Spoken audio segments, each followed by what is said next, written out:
Hello, listeners. Thanks for tuning in again. This week, I have a dear friend who I've known for many years. Is a little bit longer than Kim and I have been married. They are the queen of dry humor, dark humor, and fascism is what I was going to say. But I mean, it's like tie-dye and camo. And then whatever color these socks are considered. Peoples of the universe, welcome Mara Bruska. Pew, pew, pew, pew. I need to start like putting like stock claps in there. Fireworks. And cheers and such. I mean, I'm assuming like people, excuse me, heard you on the Not So Anonymous Alcoholic because it's all the same subscribers. But I don't know. Or you just changed the name? Yeah. Okay. I cheated. But I don't believe they know your story because we talked about kind of the family dynamic and shit previously. So now I'd like to, I know you've told this story a bajillion times, but I would like to start at childhood. Were your bio parents ever together, like when you were around? Not that I remember. Not that you remember. No memories were generated during that time. Okay. And then do you have half brothers and sisters? Yeah. I have 2 half brothers. If I remember correctly, you spent most of your time with your stepbrother? Yeah, and stepsister. And stepsister. Yeah. I always forget that there's a stepsister, which is crazy. So, I mean, growing up with them, because how much older is your sister? Or is she younger? 3 years? She's 3 years older? Yeah. Or close to it. Yeah, something like that. Okay.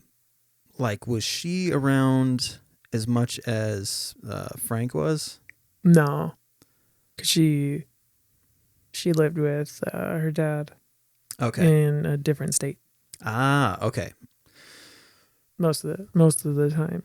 Gotcha. So, I mean, correct me if I'm wrong, but your childhood was filled with monster truck rallies, wrestling, and butt rock. Man, we tried to go to one monster truck rally and it was snowing, so we just kind of like turned around and rented Blaster Master. What is that? It's like this little Nintendo game where you're a tank driving guy. Ah. So I'm excited because there's a lot of questions that I don't believe I have ever asked you before. That's cool because I don't really just talk about stuff. That's fair. Unless it's the dog dance, that's kind of my thing right now. If you want your medicine. Dog dance, doing the dog dance. 20-year-old reference. Do you recall like when were you diagnosed with anxiety or any of those things? Diagnosed? Or have you ever officially been diagnosed? No, I was. I think it was just because I had to see a therapist before the procedure. You're saying? Just at the outside of transitioning, you got to see a therapist. So you were in your 30s? 29. 29, yeah. So just about 30. Did you notice though, like as a kid, like having social anxiety? Yeah. Yeah. It was horrible. Yeah. Like, what did that register as to you? Like, does that make sense? Because not everybody interprets it. Because you hear people all the time say, I didn't have anxiety until I was an adult. But really, they just didn't recognize that it was anxiety.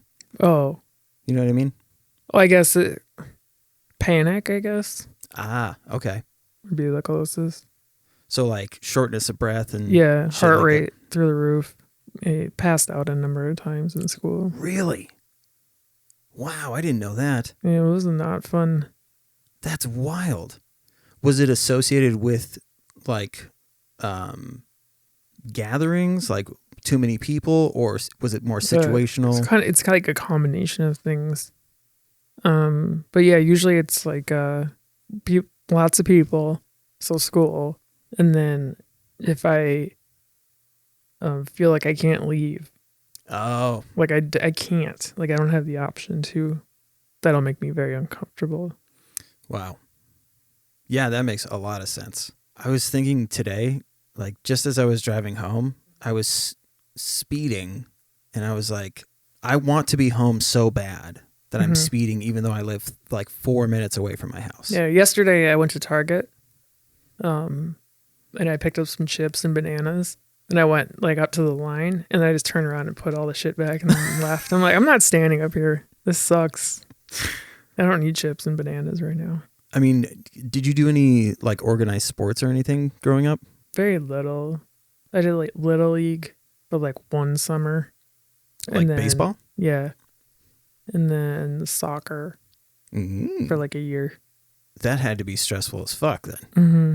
Baseball wasn't so bad because the team was overpowered.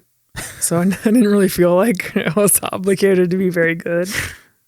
So it's like, I could fuck up and we'd still win. But soccer, I actually quit because I was like, I can't deal with these people. Like we were just practicing, and I'm like, no, you guys are stressing me out. Because what year did you graduate? 2002. 2002. Well, technically 2010. But I mean, Due to anxiety. Yeah. Wait, what? Yeah. So when I was in high school, I started in Monticello. Okay. They had a foreign language requirement. So I took Spanish, Mm-hmm. Horrifying. I got a D-. Because it's a lot of speaking, obviously, Right. in front of the class. Oh. Like every day. Yeah. And I hate that. So I moved to Alaska, and they didn't have the requirement. So I was like, dropped it immediately. I'm like, no thanks. But then I moved to Germany, and they had the requirement. So I had to like retake Spanish or a language class. Yeah. So senior year, I signed up for German, appropriately enough. And I lasted like a week, and like I switched into an art class. And I said like, I will do this through the mail. And then 9/11 fucked up all the mail. So I couldn't do it. Goddamn anthrax, man. Yeah, true. Right? Not false. It's seriously like they had to mail the assignments to you. I didn't get it till November. The class. Yeah. And then you had to like fill out one of the 9 like segments, send it out. They do corrections. Like, here's what you got wrong. Send it back to you. You go through it and go correct it yourself. Like you go through and do the corrections like of the things you got wrong. So you learn and then you send it back, and then they grade it afterwards. It's taking like 2 months for each of these. And there's 9. So I couldn't do it. It wasn't Holy possible. Shit. And they didn't care. They just said, you don't get to graduate. Dude, it's crazy to think about that now, because kids can do it from, you could literally take a class from your phone. Like In 99, 2000, when I was in high school, I just heard about doing online classes, and I was like, please, yes, now, yesterday, online classes, please. Like, you don't want to do that. I'm like, you don't know me. Yeah, I wonder what it would have looked like then. Just the giant gray box. Yeah, right? Like 2 frames Using ICQ. per minute. Yeah, not even.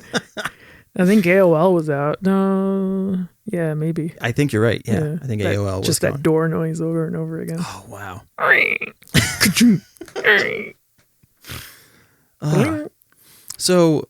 So that's, I mean, that is like clinical anxiety disorder. Like there's people who have anxiety, which would be like generalized anxiety, anxiety. I forget. There's like an in between, but yeah. And then full blown anxiety disorder is like debilitating type of shit. Like, yeah.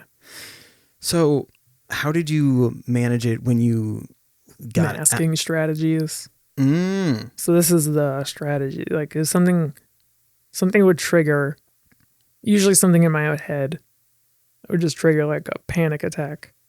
And then I would have to like, my strategy was to put my fingers over my ears. And then if you move them, you can't hear anything. You just hear your fingers moving over your ears. Wow. And then I would just look at my desk and then like breathe. Wow. And that was like every day, probably, depending on shit. what I had to do. I mean, so when you passed out, like, did they talk to your parents at all about that stuff? Mm-mm. What? Mm-mm. Oh my God. God. In retrospect, that is kind of weird. It is very weird. I'm just trying to think if there was ever like, there was one where because usually I would just like on my desk. There's the one time I fell out and everyone was like, what the fuck? I'm like, oh, I was just tired. Don't worry about it. Oh. And then the one time I was just like, I played it off like I was looking for my pencil. But like, this is me, like when I did it, like in science class. It's like, Oh my God. So it looks like you're a heroin addict? yeah, everyone's like, what are you doing? I'm like, I'm just very stillly looking for a pencil I dropped. Oh, here it is. I was thinking about the song Black Hole Sun. Yeah. I just thought this particular carpet was fascinating. So the school was unaware that you were going through this shit? Mm-hmm. Damn. I had a certain thought process where I was like, if everyone knows that I have this problem, it's going to somehow make this problem worse. Right.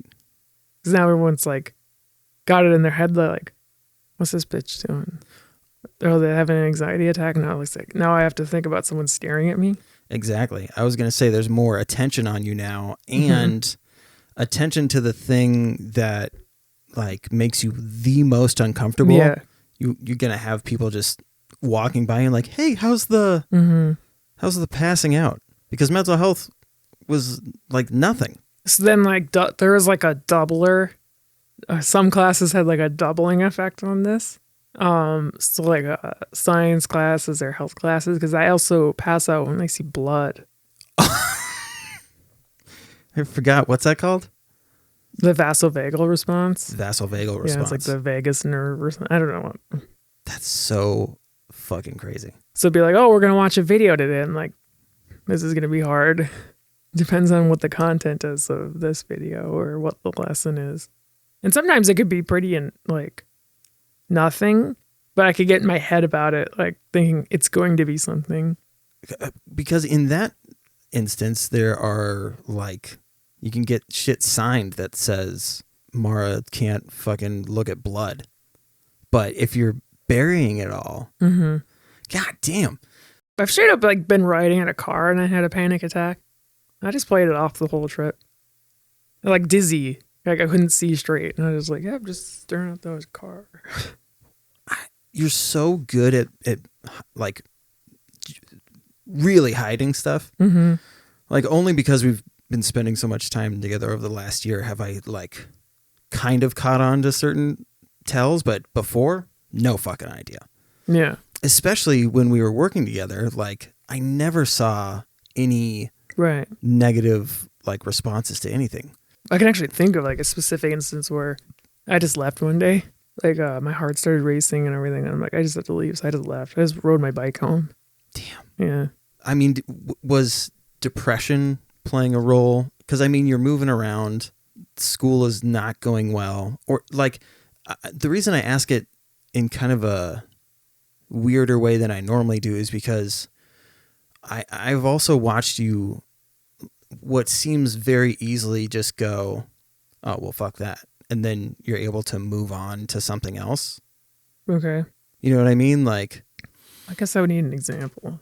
well, like the Target thing. Like you're very quickly able to go, Yeah. Me feeling comfortable is way more important than these fucking things. Yeah. And like I've watched you be able to do that for a long time. Like, so that's one situational thing, but like, so I'm curious as to like, does your body even have the chance to recognize that you're depressed when you're able to shrug all this shit off so easily? Does that make sense? I think so. But yeah, I guess I don't know.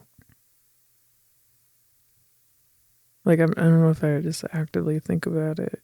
Like I've seen you stressed and like overwhelmed. Yeah. But not like in a consistent way.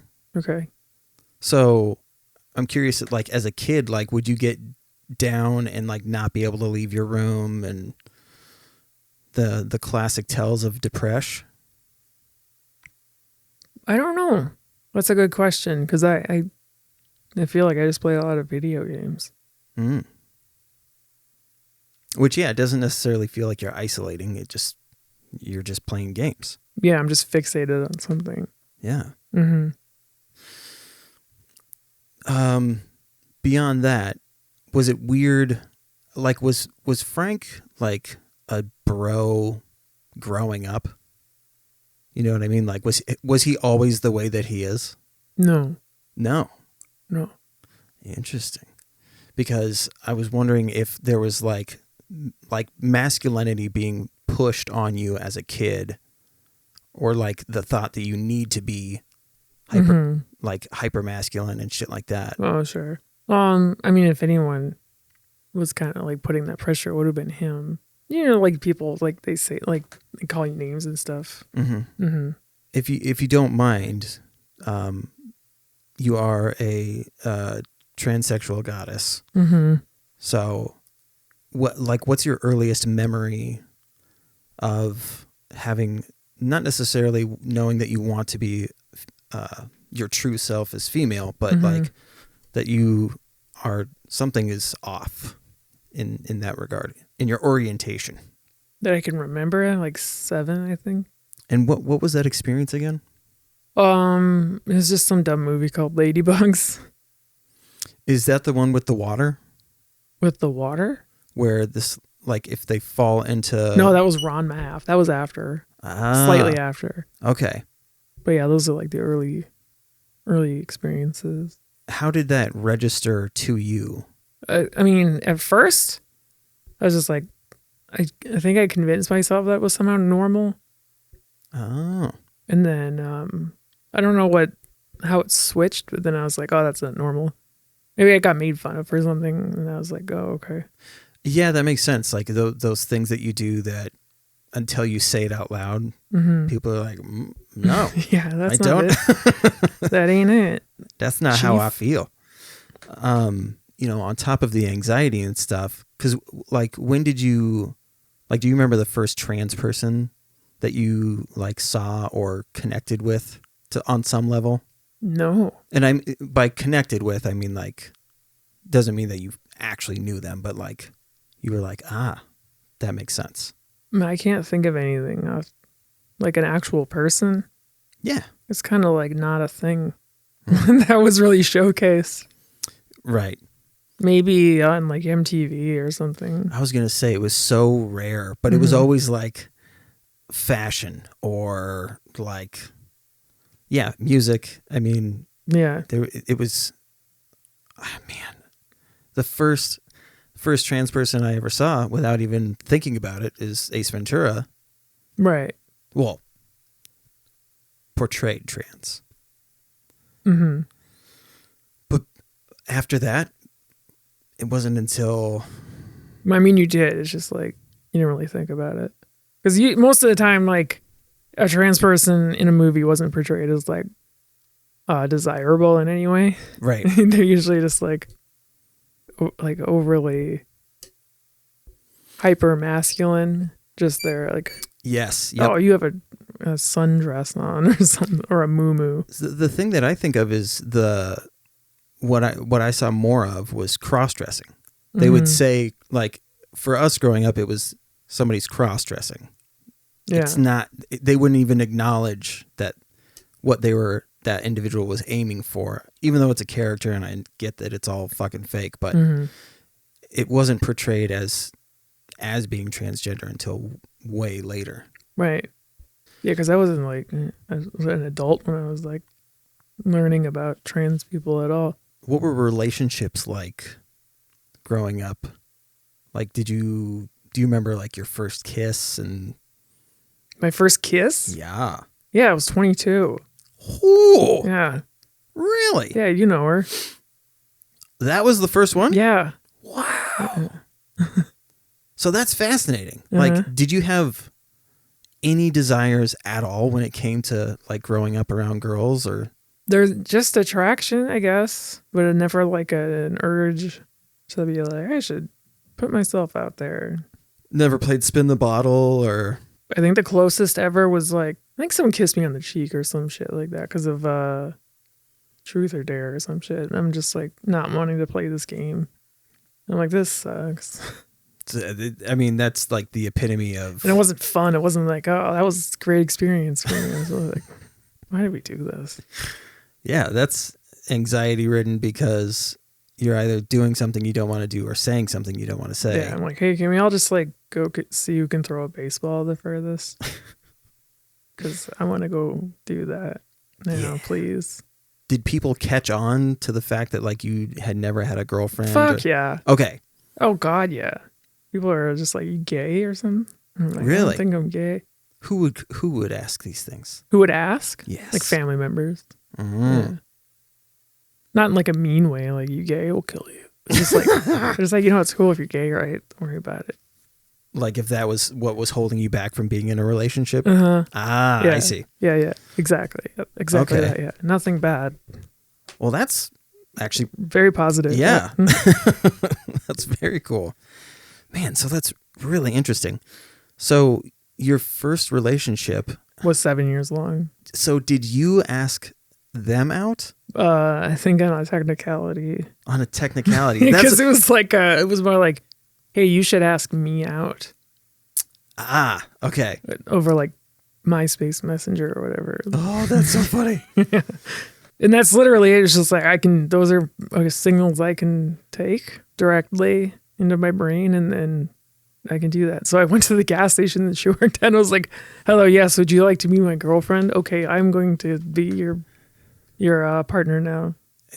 Did it feel unnatural? Because you're not shy about like when there's people that you like hanging out with being like, hey, let's go fucking do something.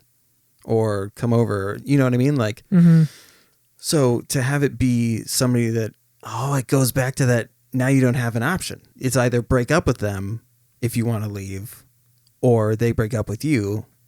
Either way, that's an anxiety ridden, you know what I mean? Like for that back hatch thought, if there's like, a base level of your anxiety, and you're doing those like 1,000 thoughts in a second thing. Yeah. Where you're like, okay, God, what would happen if I broke up with him? Holy shit, that would be terrible. Do I want to break up with him? No, I don't want to break up with him. Why am I even thinking about this? But like that whole process. When did you guys move in together? 2008. So like immediately? A year later. A year later. Okay. This is so interesting. Because I'm just going to start saying, what was that like? What was that like? What was it like? Because that wasn't your first roommate, right? No, you lived with people before. Okay. But like, this was the first roommate where it's like, hey, you and me are in on this together. Yeah. And we don't just go in our own separate rooms. Well, we went to separate corners of the same room. Did you really? Yeah. What does that mean? It's like we had our own computer. Oh, okay. It's called like co-play or something. I can't remember what the fucking term is or whatever. Interesting. When you're happy to like be in the same room as someone, but you're doing different things. Oh, cohabitate? It's co-something. I'm pretty sure it's cohabitate. Sure. Because it's typically in reference to two things that aren't normally together, but they... Like in the animal world, it's like, you know, a chimpanzee and a lion are like, hey, fucking, you be cool and we'll be cool. Yeah, like, hey, you got those fucking thumbs, bro. So then, yeah, it's like a symbiotic thing.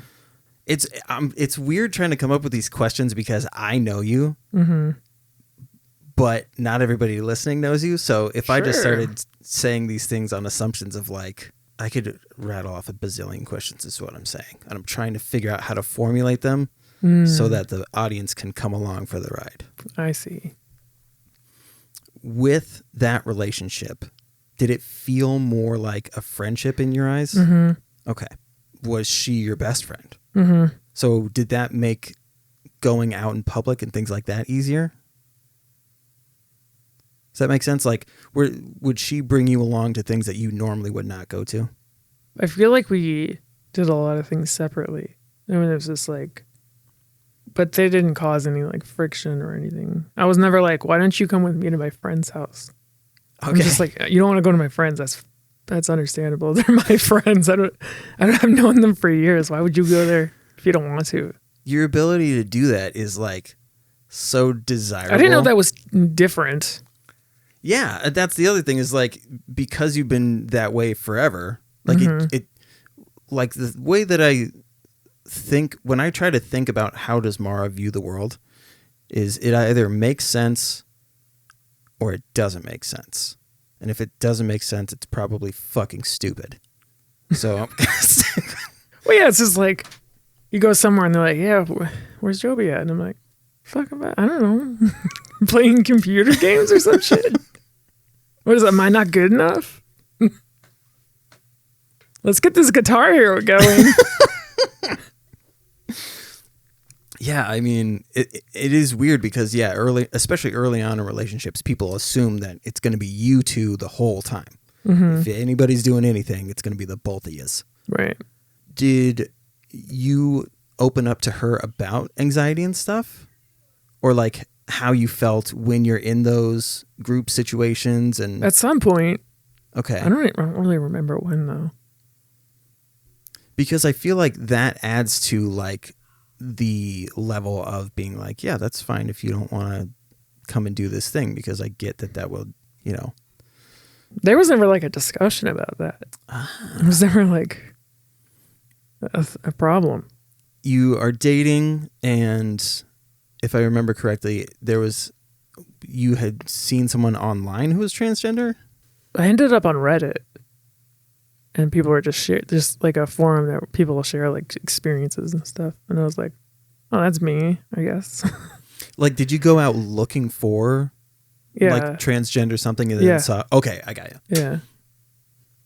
Yeah, because it was just like, it was always like present in my mind somewhere. Something that I was like actively like, yeah, don't think about it. And eventually I'm like, I should think about it. And then I went on the internet and thought about it. Like, did you ever like try on women's clothing or anything like that? Oh, yeah, since I was a kid. Really? Yeah. Uh-huh. Well, where would you get like you would put on your stepmom's clothes or? Yeah, like whatever was available, I guess. Mm-hmm. Mm-hmm. Did you ever buy your own prior to? No. Okay. Because I'm always interested in that too. It's like, I've heard of people who have like they have, they're like sharing a closet with themselves. Mm-hmm. Like they have their little section of what they want to wear and then section of what the world wants them to wear. I don't know. I feel like I don't know. It might have been a different experience. Because to me, it was always like, there was like a urge to do that. But at the same time, it was really, like deeply unsatisfying. I'm just like, this doesn't really make anything better. Oh, dude, that makes so much sense. Mm-hmm. Because that's another huge thing with anxiety is like, what's it going to change? Mm-hmm. So maybe if you would have been diagnosed sooner, then we could have got you on more pills. I could have taken so many pills. Yeah. It'd been great. That's nuts. Okay. So you are gay-ish. Gayish. I'd say queer. I don't know. You queer fuck. Yeah. Queer is a good word. I like that word too, actually. It's worth a lot of points. So you see the Reddit forum and you're seeing, so is it like positive stories that are like kind of reaffirmating that there is a positive outlook? Or no, they're literally like exactly me. Oh. Yeah. Wow. That's got to feel weird as fuck. Because it was just like, there's this one that I remember. It was a post about something, you know me, I'm boring a lot. Like the way I entertain myself is like kind of boring. But it was like data. It was just a set of data. And it was like, and I fit so perfectly into this like subgroup of people. And I was like, okay, that's really crazy. Because it was like 28. Like down to the age. It was 28 and like things about things like or have this thought, and like, yeah.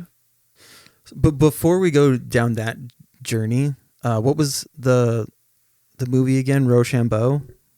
Ladybugs? No, the other one with the water and the Ron Mahalf. That was a TV show. Ron Mahalf, Yeah. a TV show. Okay, explain the concept to me again.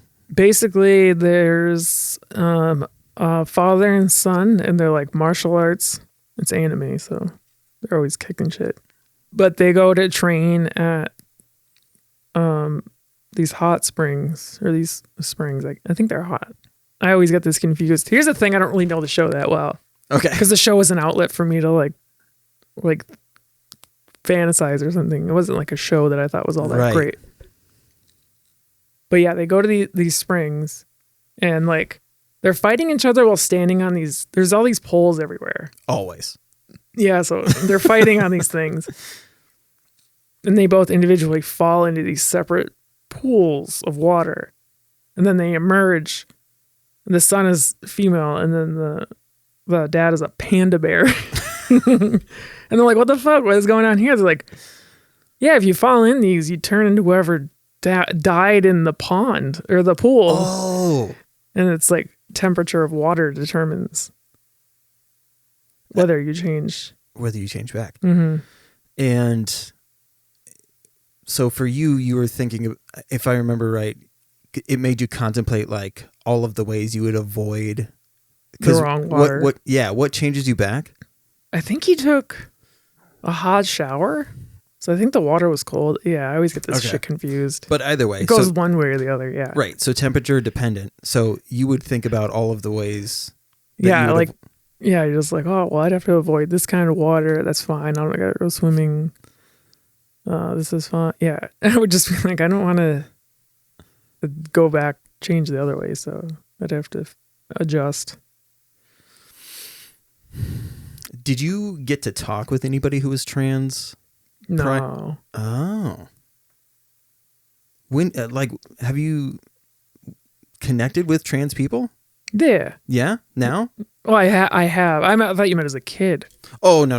Yeah. I meant like you and Joe are living together, and yeah, like right after we moved to St. Cloud, you started meeting. Yeah, there's like someone that worked at that Walmart. Oh. On overnights. And were they cool? Yeah, really cool. Really? Yeah.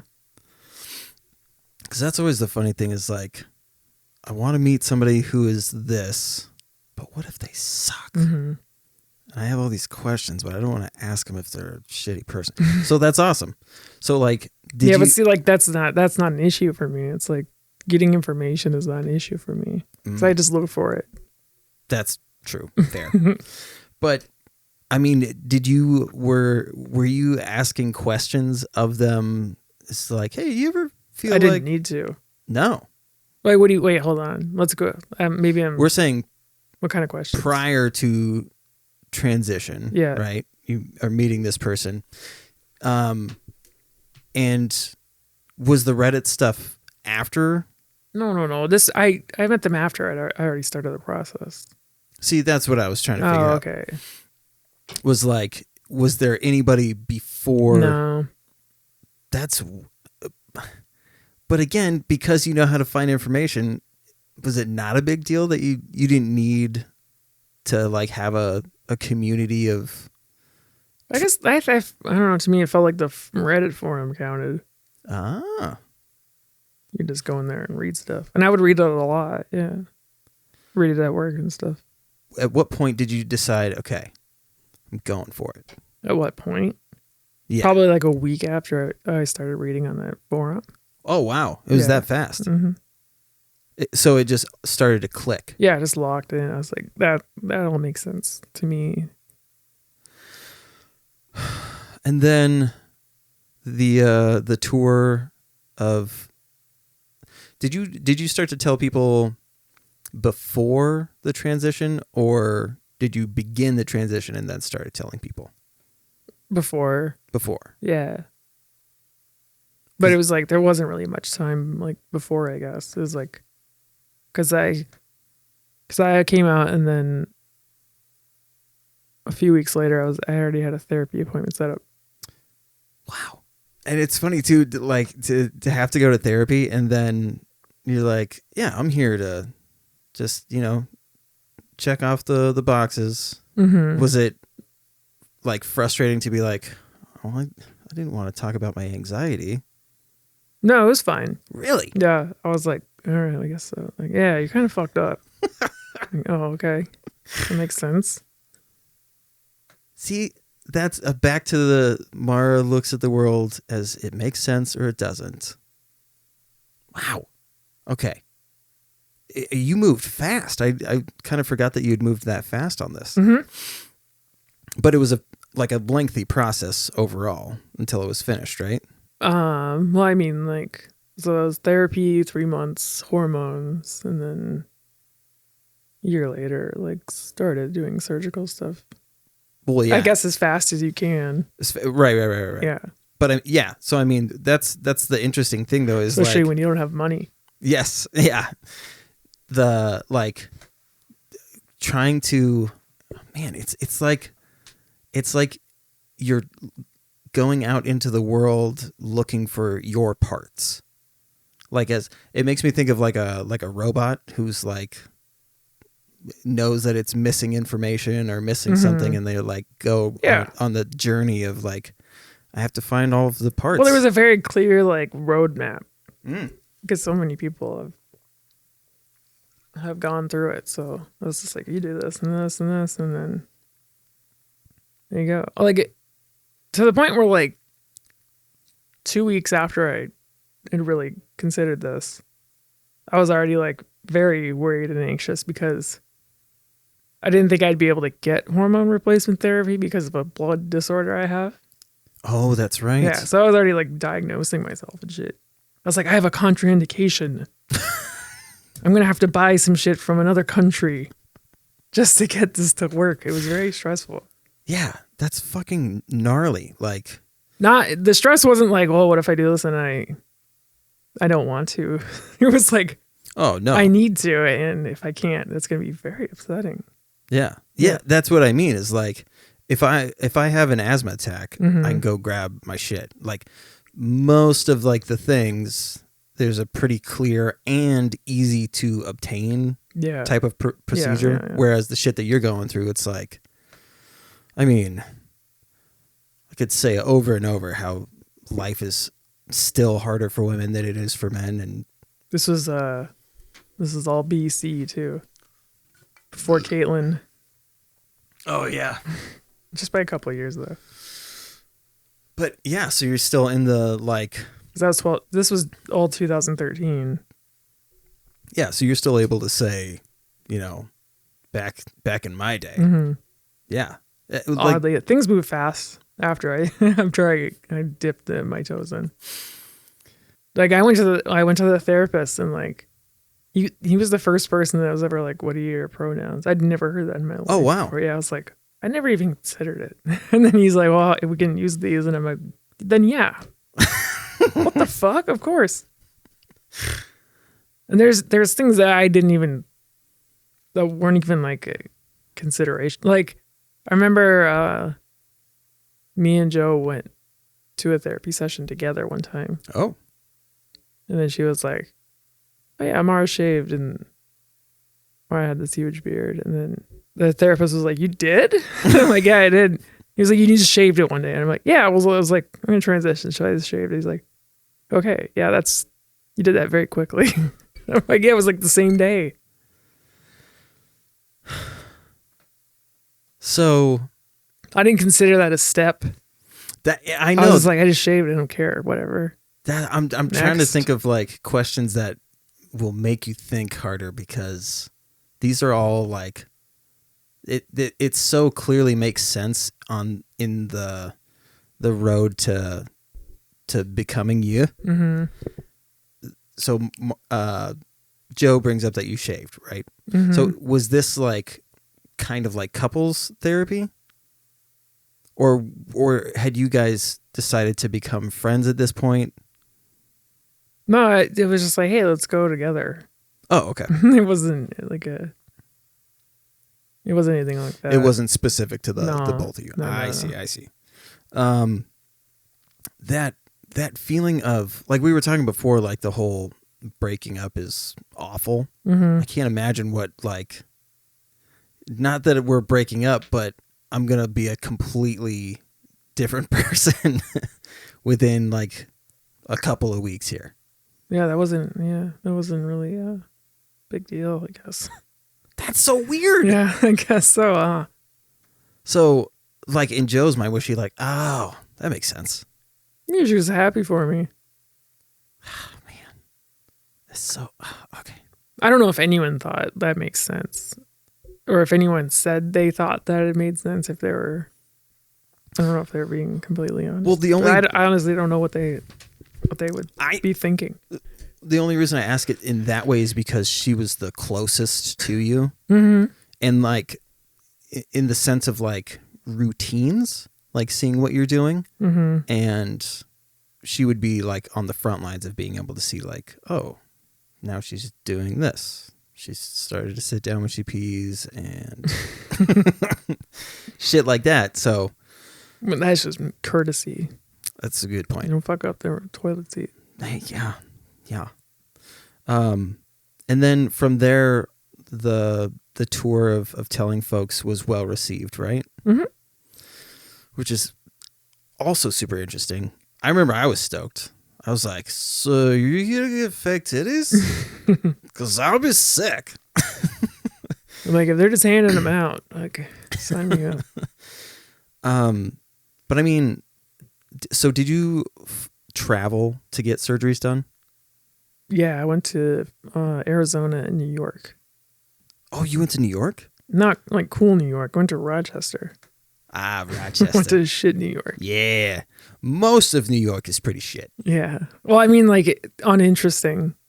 Yeah. Well, New York City's at least interesting, and so there's buildings or some shit. it's funny because like there's so many There's hot dogs everywhere. there's so much history in New York, Yeah. like in the state overall. Like I've been to houses that were like 200 years old. And Yeah. like, so there's cool shit, but it's not, nobody wants to hear about that. Like when I would come home, I'd be like, hey, I was at like the former vice president's old mansion. And they're like, yeah. Did you see Carson Daly when... We took a train to Connecticut and we stopped in New York. Oh. For very briefly. So I just got dizzy looking up at buildings. And we got pizza. And you're probably thinking like, that's awesome. You got pizza in New York. That must have been great. No, it wasn't. We went to Sbarro. I didn't know how stupid that was when I was 13, but as an adult, I was like, the fuck, Mom? That's hilarious. Why would you do that to us? That's not even safe pizza. No. That's not like, let's go somewhere safe. Let's go to Sbarro. That's like you're at the mall and you're like, I don't know if I want to go to one of the Chinese places. Right. Looks kind of not great. So were you concerned at all with traveling because of your blood condition? Traveling? Yeah, like flying, does that affect? I mean, it would have to be a really long flight. Okay. And I'm on anticoagulants, so. Anti-quagmires. Yep. Would you mind not? Just because I can hear it. But we can make like a song out of it. We could sample it. You're right. Fuck. Okay, so no concerns there. But did anybody go with you for any of these procedures? Yeah. Okay. One of them was in Minnesota. And my mom went with me to that. That was in the cities. What about out of state? And then when we went to New York, I went with a friend of mine and my mom. And then Arizona, I flew out there by myself. And then my mom flew out for a few days. And then she left. How long did you have to stay in Arizona? A couple weeks. Holy shit. Yeah, it was awful. Was that the augmentation or was that your throat? Was that the breast augmentation or? Oh, BA was in Minnesota. BA was in Minnesota. Yeah. So what was in Arizona? Throat was Rochester. Bottom surgery was in Arizona. Oh. Man. And face peel. Full Nicolas Cage. Yep. God damn. I mean, was when you start to see like yourself in the mirror and you're like, oh, it's starting to look like Mara. This is pretty fucking dope. Yeah, it's great. Like, I mean, what did it feel like going out and shopping and like not having to be nervous about going into the women's section? Because I'm sure you walked by the women's section before and were like, wish I had a pass to go in there. I guess. Well, shopping's not really my thing, but when I do shop, there was like an anxiety thing at first. I'm like, don't stare at me, fuckers. Yeah, I'm busy. Well, yeah, and that's more what I meant because like I've for some reason for me like any situation where I can get less eyes on me in public is usually fine. It's not like specific to this one thing. Okay, I gotcha. Yeah. So, okay, that's making more sense now. Now, you've done all of the transitioning. You're a strong, independent woman who lives in an attic. An addict that lives in an attic. Oh, addicts in the attic. Wait, I said addict twice. Yeah. Take two. Addicts in the attic. There you go. You got to enunciate. So all of that shit's over, right? Mm-hmm. But the thing about like going through these big life events is that the monotonous shit still happens. It's like, okay, I'm me now, but I still have to do all of the boring shit that I was doing before. Yeah. And with the lengthy career that you had with what's the guy's name? The dead guy? Yeah. It's funny how I forgot this already. Right? Wasn't it Walt or was it Walton? The Walton family. Walton. You worked for the Waltons Mm-hmm. For a very long time. And with the anxiety and stuff, like, and now that you have transitioned and we have 2016 happens where people are like, hey, either you're cool with transgender people or you're a fucking asshole about seeing somebody who's transgender. Mm-hmm. Like you see all of those things I'm assuming while you're working. Yeah. So there's the additional eyes on you. Yeah. That you don't want. Right. Yeah, that definitely compounds for sure. On top of the customers who are like, hey, could you see if you have this in the back? Mm-hmm. So with the compounding of all this shit, did the pandemic help alleviate that at all? No, it got worse. It got worse? Yeah. Interesting. Well, I mean, like initially because, oh, wait, were you guys considered necessary? Essential workers? Yeah. Fuck. I didn't even think about that. So yeah, obviously it's going to get worse because the demographic there is, I don't want to wear no fucking mask. Yeah, it was literally mask off at that point. So you could tell.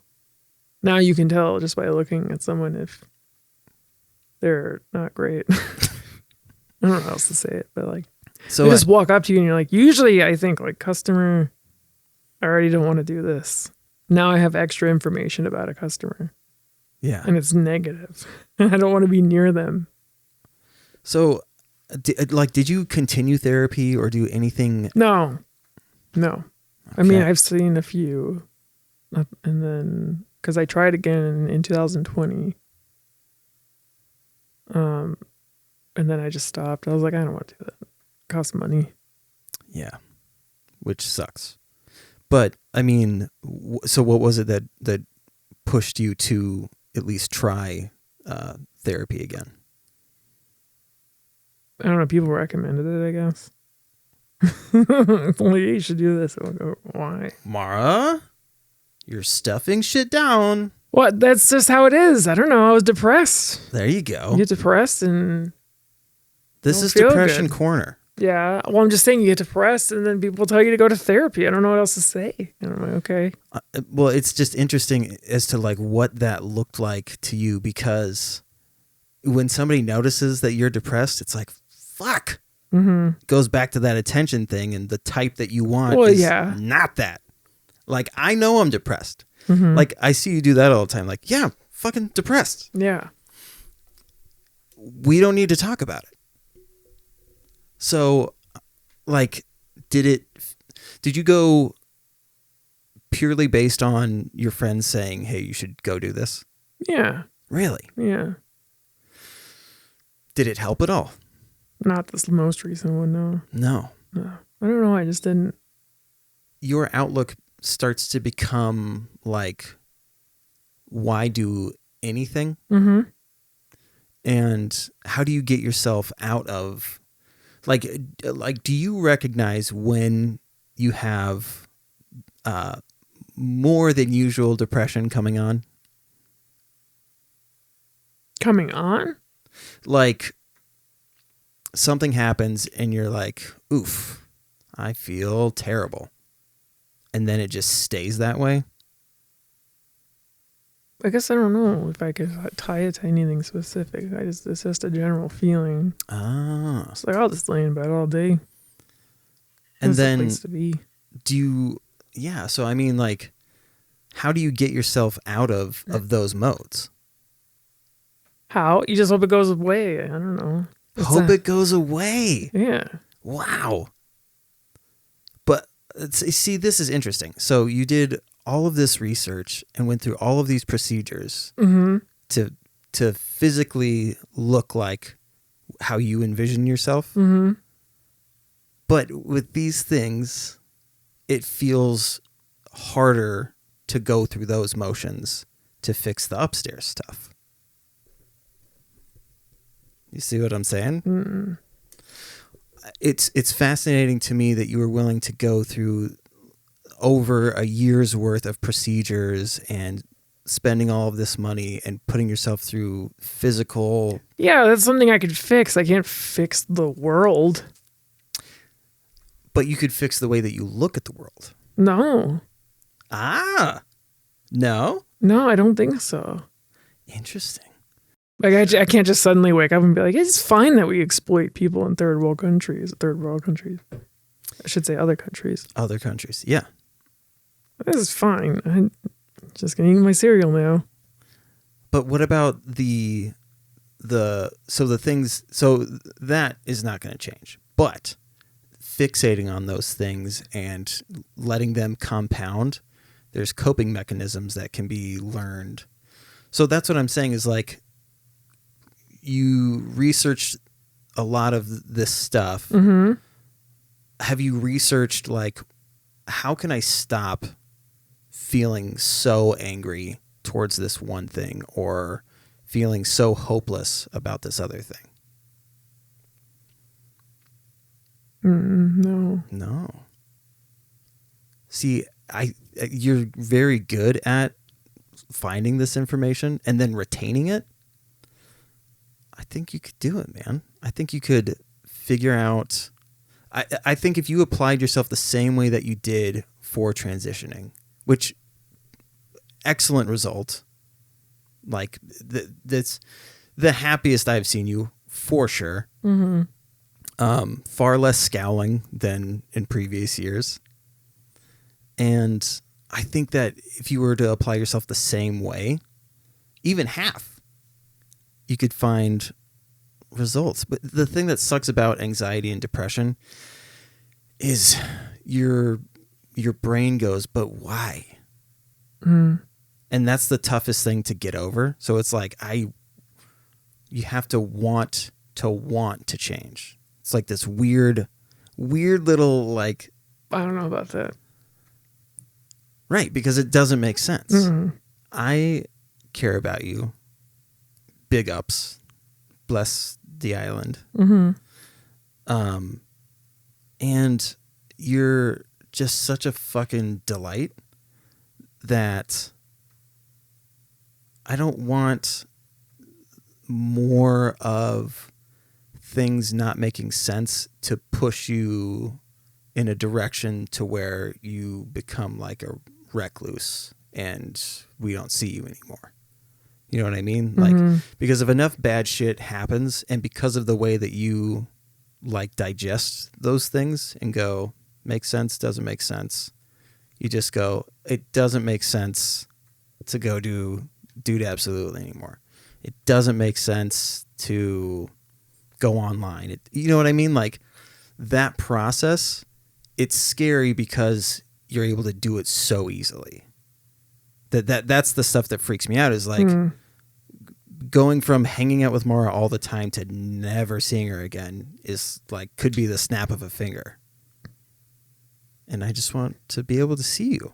And I want you to not feel like you have to either go like those black and white decisions. Like there should be gray where you're like, whew, it really fucking blows. Like today, I spent an hour trying to get a nose ring into somebody's nose. It should have been the easiest thing ever. I couldn't do it. I had to put their old jewelry in. Their shit got swollen, and we can't resell jewelry once it's gone in somebody's body. So I had to be like, it's yours, but I'm not going to charge you because I made you lay on a table for an hour while I could not fucking do what I said I could do. And I hate letting people down. Mm-hmm. And that was letting multiple people down. And as soon as they walked out the door, I was just like, ugh, I can't fucking do anything now. I don't know what to fucking do. But then it's that like, I think I've talked about this before where you just accept death. Mm-hmm. Like that feeling when I'm driving in random cities and I'm like, well, I could die at any moment. Yeah, it's over. Nothing I can change about that. So let's do this thing. It's the same thing where I'm like, nothing I can do about that shit, but you know, hope that I have help the next time. And if I can't do it, hopefully somebody else can do it. So like that deduction thing rather than just going, I fucking suck. There's no way I can be a piercer. I'm going to quit this job now. I don't know. It sucks. I know how impossible, I genuinely know how impossible that feeling is. And I also recognize that our situations are very fucking different. Like to have some of the things that you want, you genuinely have to put in more effort than I do. And I'm just lucky that I get to be a 35-year-old, 13-year-old in this room. Whereas if you want to have the same things, you have to put in more work because it's just you. You know what I mean? Yeah, I guess so. So I recognize that like it's easier. What I'm saying is like it's easy for me to say like you can do this shit because I have this massive support system. And yours is like, who's your support system? My roommate. And? My friends. My friends. And I mean, but like, do you utilize them? Like, what do you mean? Like, I want for you to, like, when you start to do the, like this, you know, radical, you have a way of radically accepting depression and anxiety and just going, nothing's ever going to change. The world will always be horrible. When you get there, do you reach out to people and say, or do you even recognize that that's an option? You know what I mean? I don't know what I'd be doing. That's the thing. It's like you gotta. It's that wanting to be like, okay. As far as I know, like thinking about this shit makes me feel pretty horrible. What could I do instead of ruminating on the shit that I can't change? Yeah. So like calling a friend and being like, hey. No, it's never that. Well, I mean, I might text someone, but that's about it. But I'm saying that's what your support system's for, is for people like, because I'm sure that there are people that call you because you listen very well or text you or whatever. Since we're all Gen Z now and nobody calls, it's all text messages. But I'm sure there are people that reach out to you and are like, man, my day fucking sucked. And you help them. No, usually I just make jokes. Right. But that's the thing, is surprisingly that helps. I guess not so surprisingly. But because what you're doing is diffusing the situation. And you're breaking it down into different forms so that it's easier for them to be like laughing through the pain. It's an interesting thing because, like, when you meet somebody who has gone through similar shit, and you like James and I were laughing about being on mental health units and being like, yeah, dude, being trapped fucking sucks. Like, there's just this weird, like, you get it. You right? Not having shoelaces, only being able to use like spoons for every meal. I don't know. It's hard for me to. I want really badly for you to recognize situations as being okay to like reach out to others for. Like, it's okay to shoot somebody a text and be like, dude, I'm like transfixed on us. What was the word you exploiting these other countries and like these kids that are making shoes for half a penny a day. Help me get out of this mindset. That's okay. Because then somebody probably just sends you a meme or a picture of their dick. That doesn't happen. But you know what I mean? The same way that you diffuse with jokes, there are people that are willing to do that for you also. And it won't change anything. It won't hurt anything. Especially for those that really know you, because we've already established that you don't want people who are like, hey, I know that you have depression, so I'm just checking in today, seeing how your depression is going. Because that sucks. And it means that people are viewing you extra and not in the way that you want to be viewed. But with your friends, they're capable of being like, she's good now. And then you can just move on. And then if she needs me again, I'll just be there again. Because we love you. Yeah, I understand that. Some stuff is just like, you text someone and be like, hey, can you go to work for me? For real, though? Yes. Because I can't. And that's what I was saying before, is like, I recognize that like my situation's different and it's easier for me to say this shit because I don't have to do that. Mm-hmm. Whereas you're in a situation that most adults are in, where it's like, have to go somewhere that I fucking hate on top of trying to not be depressed. Like, this is awful. Mm-hmm. That's why I almost fucking relapsed when I was working at Weehaw, is I was depressed out of my fucking mind. And then they were like, hey, we have a solution for that, and that is mandatory overtime. So yeah.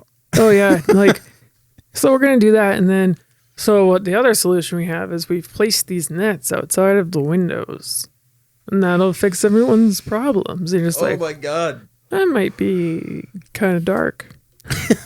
A little bit. Yeah. I mean, they were watching people quit and watching people explode, and they were just like, well, that's a bummer. Same with Walmart. Why don't we give you pizza, but you're still going to have to work an extra 10 hours. Like, yeah, like, oh, you just got to literally working 20 hours for inventory. They're like, I'll come in the office. We got ice cream sandwiches. So, just like, we need like 50 of these to cover the calories I burned a day for killing myself for this company. Yeah. And I mean, What did I get? Like fired? I still don't know when I got fired.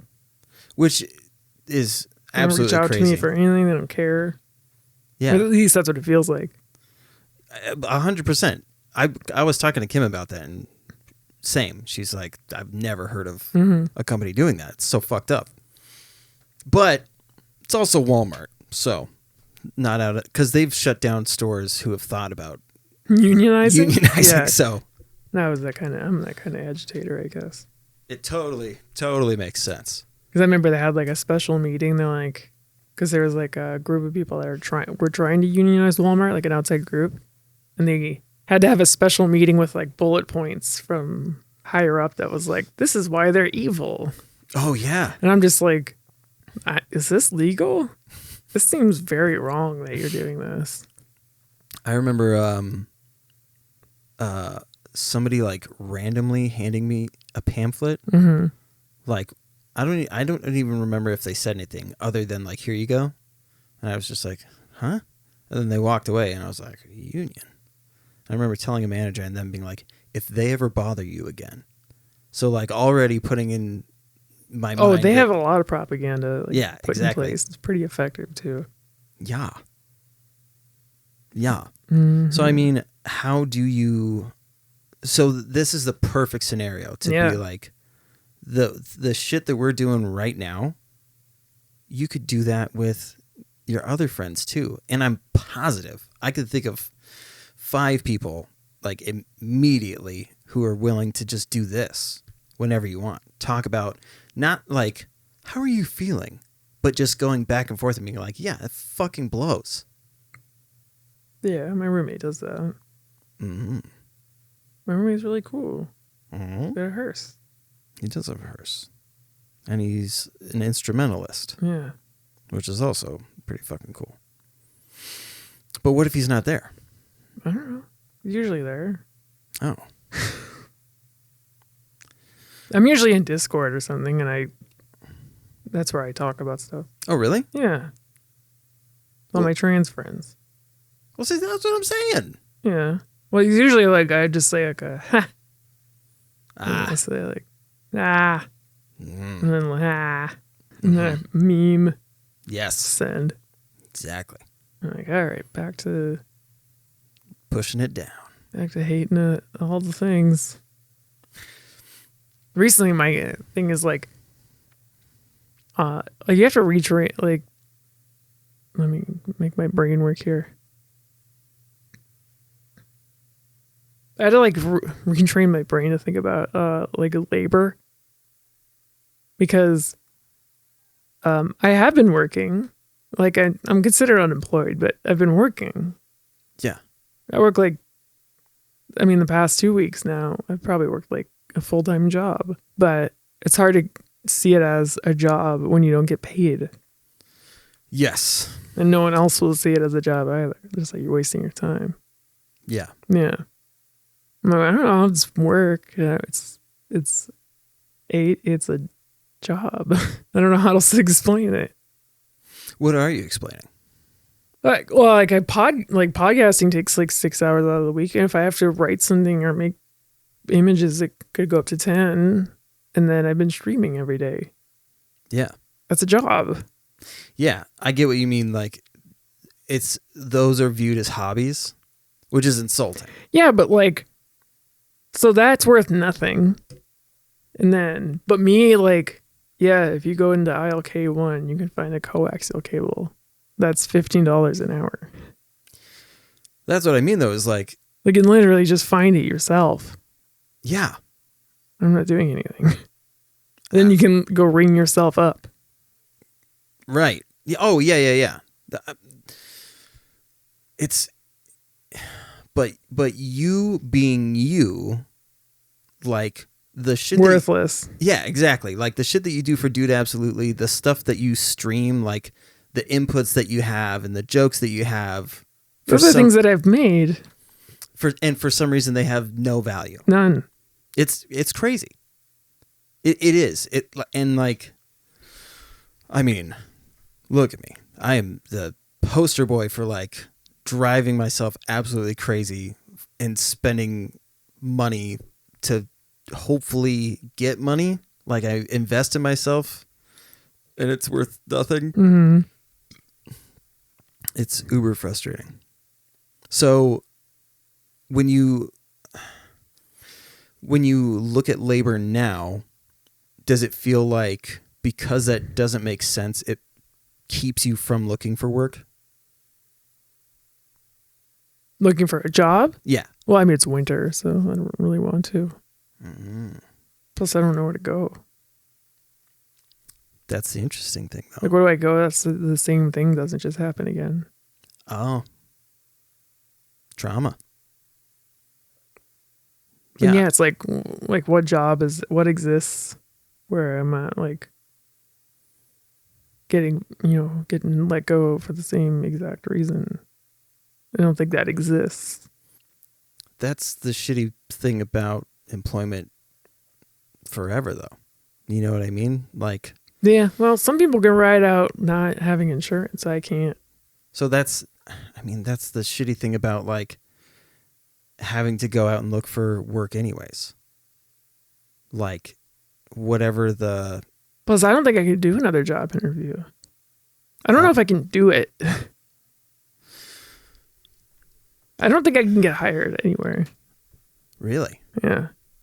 See, and this is the important shit that like the fact that your brain allows you to go there, that's where you need help.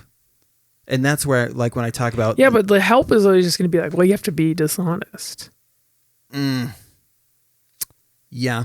I don't want to be. That's fair.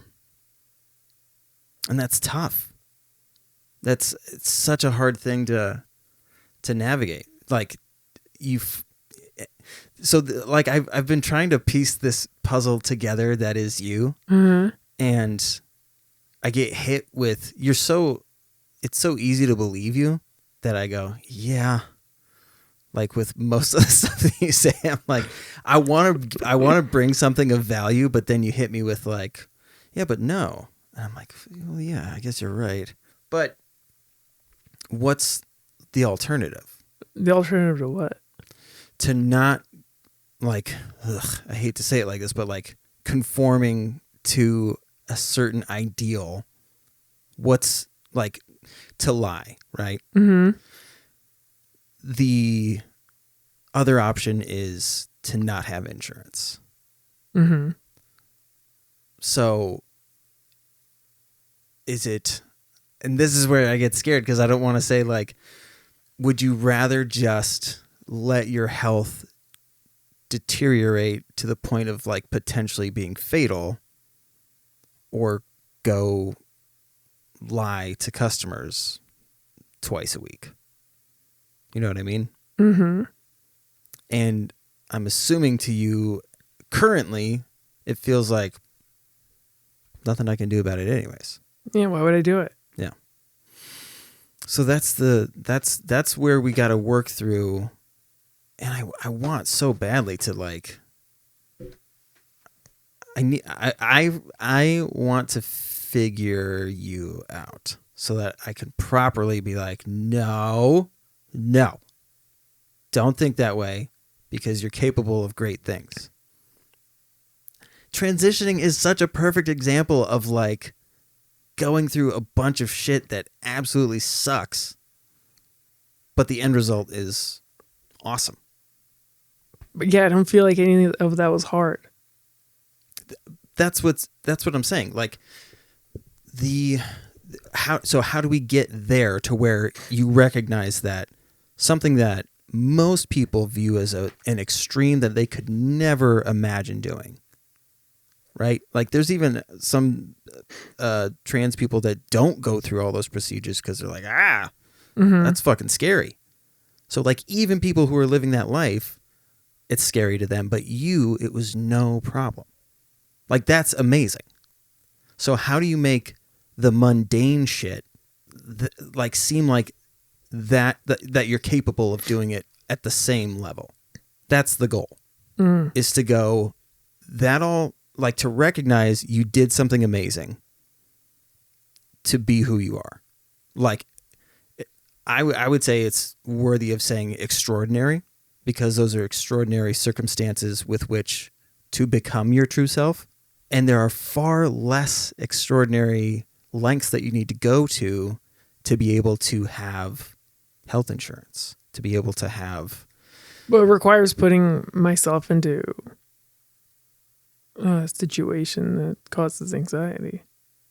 100%. So that's what I'm saying. How do you look at those? How do you make those two situations the same? Like, in how easy, I can't believe that you weren't anxious about getting all the surgery and shit No, done. the only thing I was anxious about was whether or not they would get canceled because of insurance. Which is wild. So how do you find that? How do you solve that problem? Because, like we said before, you do it makes sense or it doesn't. Mm-hmm. So how do you get there to where you're like, this absolutely made sense, therefore all of the procedures and processes,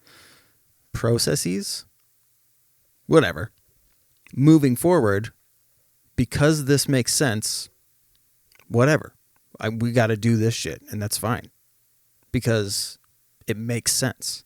Of course, this is what you would do next. You know what I'm getting at? Like, all of those things are impressive and should be recognized as such. And the reason I want that to happen is because you should believe in yourself to be capable of getting over this shitty internal thing.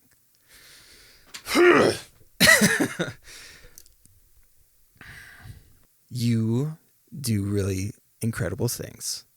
And sometimes we have to do shitty things. No, you don't have to. But in the society that we live in, so this is where that radical acceptance comes back into play. You were capable of radically accepting changing your whole structure, all of these things. Accepting, unfortunately, the country that we live in, because the cost of relocating is awful. You have to figure out a way of how to accept, like, there's no way of changing the infrastructure with which I am confined to. However, I can change how I go about my day. Because you don't have... accepting those things doesn't mean that you have to conform to and support those ideals. Simply means you just have to navigate through your day going, I may not like that thing, but my day-to-day looks like this. And that's what I can control. And because that makes sense, doing this equates to a paycheck every 2 weeks. And that paycheck every 2 weeks equates to me being able to add more shit to my addict and make my streaming. There doesn't need anything left. There's nothing left to go up there. I'm just spitballing here. Like a couch, maybe. So then, fine. That paycheck equates to the health insurance, which I definitely, absolutely need to continue to be myself and, to a reasonable extent, literally live without fear of blood clotting and having a fucking aneurysm or a heart attack. Yeah. Because I'm assuming you got put under for some of your procedures. Yeah. You could have died doing that. Yeah. So how that? So I'm trying to draw parallels so that we go. I could die not going to work. You could die not going to work. Absolutely. So I could just not go to work. Yes. But what I'm saying is, situationally, the situation going into a procedure doing that thing could... It's not optimal if you're trying to stay alive. Yes. So... I shouldn't have done it? No. I'm saying, how do you look at this other thing with the same... Oh my God. I think I kind of just did look at it the same way. Yeah, but you're looking at it from the negative space. I'm saying it was worth the risk. This could be worth the risk. Yes. Right? Are we talking about looking for a job? Or no, I'm talking about not looking for a job. Okay. Could be worth the risk. Okay. Me singing an old South Park song on Twitch.tv is more valuable than anything I did. Wait, what's your handle? What? What's your handle? On Twitch? Marjade84. Marjade84. So take that again. Say, me singing... The dog dance song is more valuable than 16 years.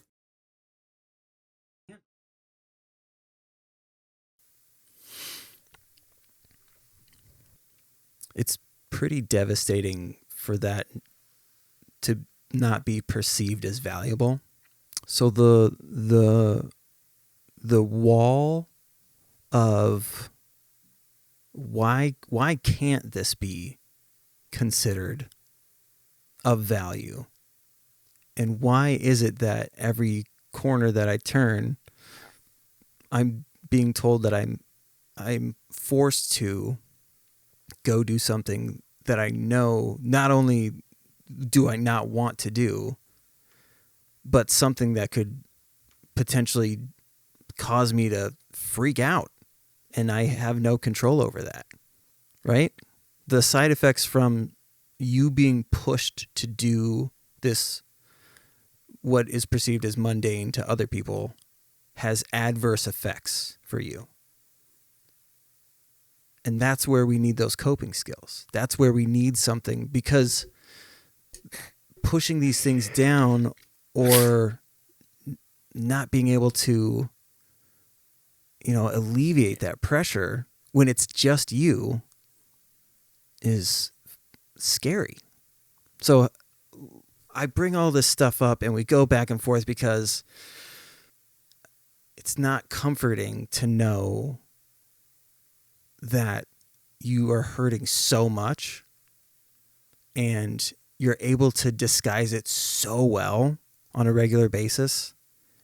Like I said at the beginning, is that like, it looks like you just go, wow, that doesn't make sense, so I don't care about it. But for certain things, not caring about it won't solve the situation. It won't alleviate the importance of this fucking thing that doesn't make sense, but for some reason I have to do.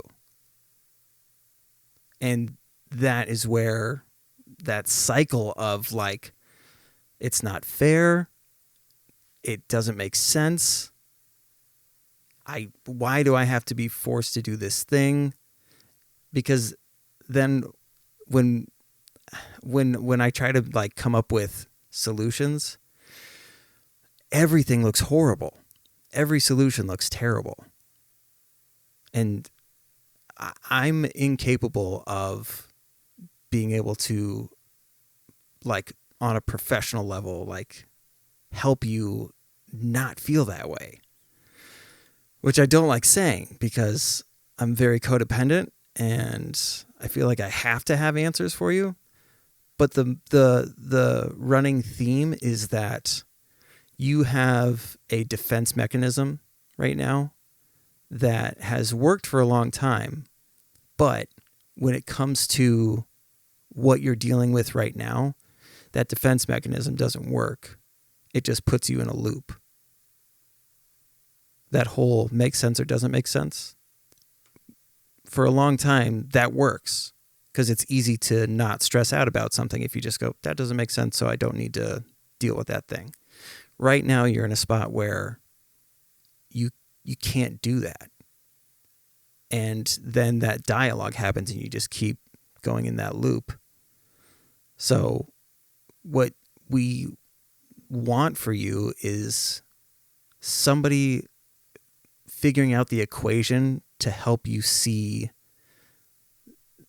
the things that don't make sense don't necessarily mean that you have to accept them as like a positive thing. Sometimes it's just a fucking thing that you have to go through. You don't have to. But that's the dialogue that we're talking about, right? Yeah. Well, I'm just saying, like, it's not, you don't have to. I know it doesn't sound good. That's what I'm saying. I know that. So you don't say you have to, because you don't. Okay. The thing that would be best for you would be to not have to worry about health insurance. Right? Because that's really the only thing. I don't know. I haven't gotten that far. But that's like, when you think about it, is that the main thing that stresses you out as to like why that's like a short-term thing, I guess. It's like what's in front of my face right now is the potential of not having, like, maybe I get on the other side of it. What if like I succeed at something stupid that is I'm good at? I don't know what it is. And then even then, are you saying as a product of not looking for work? Sure. So anything besides that, I don't know. I can't think of a thing that I'd be good at. Well, I mean, car salesman. What? We're going random, right? Just something that we can look at. Oh, okay. Yeah, I find the perfect thing, the quote unquote perfect thing or whatever. And then on the other side of that is I still feel like not worth it. Yeah. Yeah. That's what I'm saying, is like depression and anxiety make it so then why even try is what all of this stuff equates to. And there's got to be a way to get away from that internal dialogue that makes you think that because of the way that I feel about these things that I don't want to do and that don't make sense, it's not worth trying. I know, it's like you say don't wanna. Help me understand how you view it. It's just like I can't.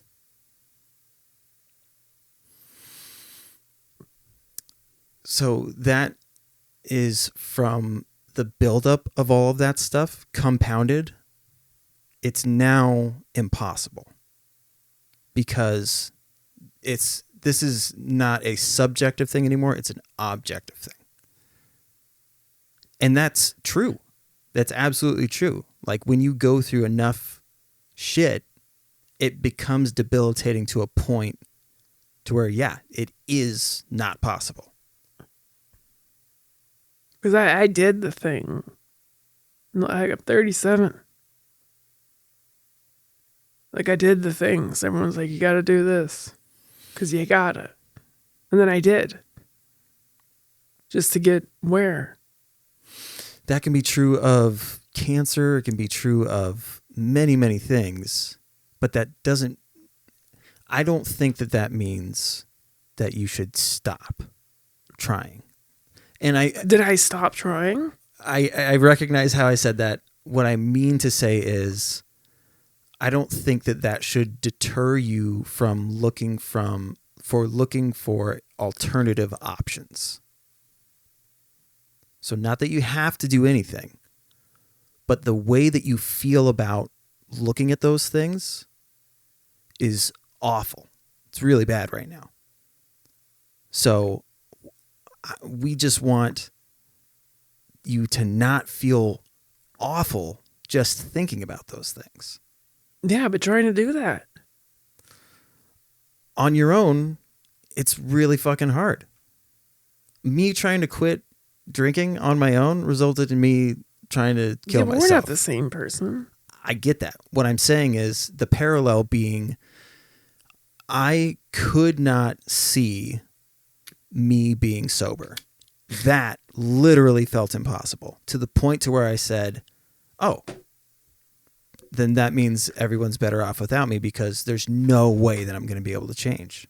I genuinely I didn't even know what sober person looked like. Like, honestly.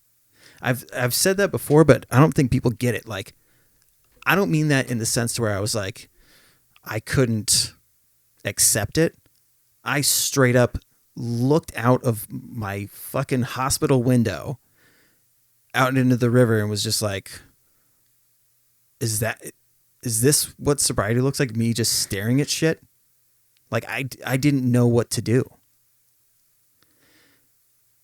So that's, I mean, I'm lucky. I'm lucky that I went through a mental health unit and I went through treatment. So I had basically 24/7, hey, we need to focus on why you think this way and fix it. But What was that beeping sound? I didn't hear a beeping sound. It scared me. I thought that was the camera. Oof. But it's the same in the sense that when you have these mental blocks, then we need an outside source to come in and help solve the equations, because we're incapable of being able to figure it out. That's what I'm trying to draw as a parallel as to why I believe that our situations I are have looked for help though. recently. Yeah, How so? like my doctor and stuff. You're like My primary care physician. primary care. Yeah. And when you say I'd like to see, like, do I have options to go to therapy and stuff like that? No, that's what they recommend. They're just like, here's a new drug. Go to work. So they recommend the therapy because pills on their own, they're not that effective. No, it feels like they're trying to do whatever they can just so that you do. Adult things? Sure. Yeah. Not like no other reason. Like you should be okay with being alive. It's just like, make sure you get that work and make sure you go to that job. Yeah. We'll get you there. Here's a drug so you can go to it. Okay. I see. So, yeah. Yeah. If I can, yeah. Yep. Okay. This is making sense now. So it's not just that you can't do this thing. On top of that, the help is just so that you'll do the thing that you can't do. Mm-hmm. And how do you find value in being forced? So the help is just to force you to do the shit, to somehow magically be okay with doing this shit that you don't want to do or can't do. Mm-hmm. The actual goal, though, is to get you to stop feeling like shit. And then from there, it's on you to do the other stuff. If you want to do it, if you don't want to do it, either way, you shouldn't feel suicidal. You shouldn't feel worthless. You shouldn't feel hopeless. And that's all. So those things are massively, massively important in any type of progression. You get what I'm saying? Like, it's not, their goal shouldn't be, we need to get Mara medicated and therapized enough to where she's willing to go back to work, because that's what we need her to do. The goal is, how do we get her to stop feeling so hopeless and helpless? That is the most important thing. Mm-hmm. Because even if you found a job, even if we did that thing, not just how do we know that you're not going to get fired? How do we know that you're going to be okay a year down the road? So that's where therapy and all that shit comes in, is because, yeah, it's not about getting a job. It's about you not feeling so fucking horrible, dude. Because yeah, I mean, you say that, but it's like before you even go in, like you're at the counter, like, oh, I'm here for my appointment. Like, all right, where's the money? of course. Yeah. Yeah. That's an absolutely shit aspect of. So it's like, why am I here? Yeah. So what? I'm gonna take this part out, but that's the Wayne's World thing. Mm-hmm. So is it? I mean, all of that stuff just adds to the impossibility. And when you're on edge, like when your nervous system knows that you're going to get a shot or that you're going to get a piercing or whatever, it's already on high alert. So when the thing happens, there's a big jolt versus, or like a big breath of air. Like it's all hands on deck. When the unforeseen stuff happens, and it's similar in consequence or whatever, your body treats it differently. It's not as big of a deal. You know what I mean? So in that regard, right now, your system is on high alert for any speed bumps, potholes, any of that shit. So the money aspect of going to the therapist, and not even that you have to give money right then and there, but that person's going to ask a question, and what they really mean is, who's paying us? Mm-hmm. Who's giving us this money? And that's frustrating to you, and is not fair either. Why should I have to pay money to try to live? That's insane. Which is why Bernie should have won, but that's besides the point. The point is, those are,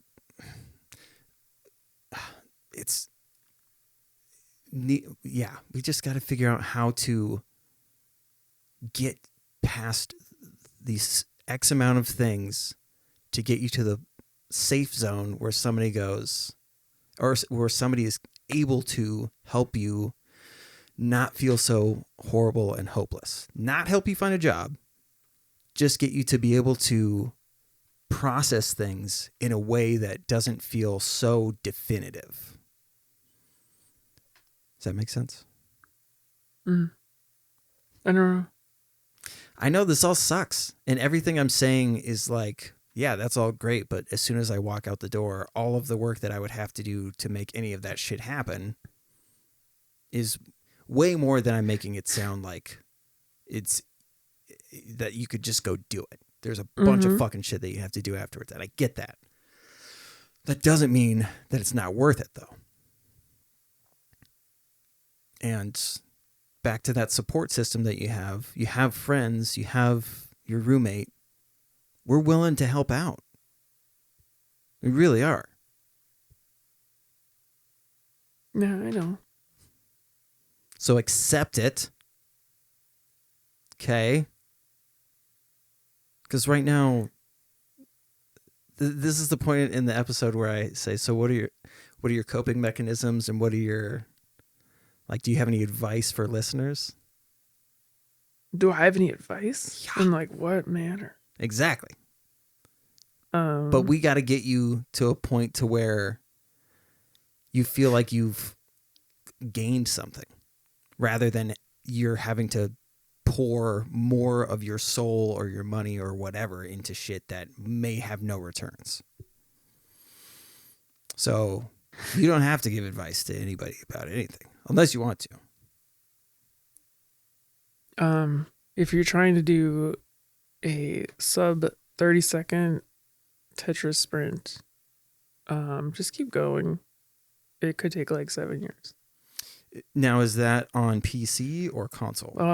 That's on PC. It is on PC. Mm-hmm. Okay. I like to think about the little details to make sure that, I don't want somebody who's doing it on NES to think that it's going to be applicable. Yeah, that's impossible. Got to be realistic. Yeah, here. You need to be able to hard drop. You need to have your DAS settings. Important thing. I appreciate the fact that you were willing to do this because I know this sucks. These aren't the fun conversations that we normally have. These are the fucking awful ones. Yeah, you didn't even fart. I know. You know why? Because I'm afraid I will pee my pants because I've had to pee this whole time. Is your pelvic floor messed up? I think it is. Because when I push, I still come when I shit. I don't know. Every time now. That can't be a complaint.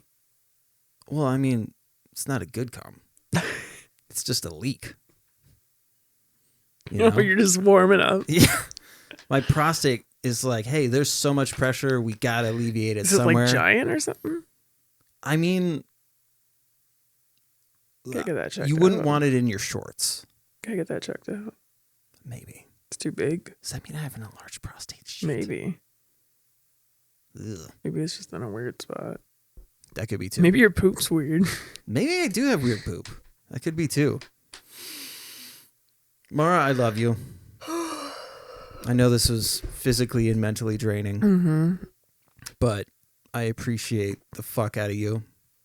And yeah, I mean, I hope friends of Mara, if you're listening, let's tag team. Let's run train. Don't put that on them. Let's run train on Mara's mental health. Don't make them think they gotta listen to this shit. Okay, well, we're gonna have you back on at some point. Hopefully there will be some progression. Like a maybe you'll be at like a progressive 29 second metal band. I have a 29-second, bitch. Oh, damn. Well then, you know, it's funny. I haven't even like tried since then. It felt very final. That's pretty cool. It's a good feeling. It's like, yeah. But yeah, thank you for doing this. I really appreciate it. Listeners, be well to yourselves.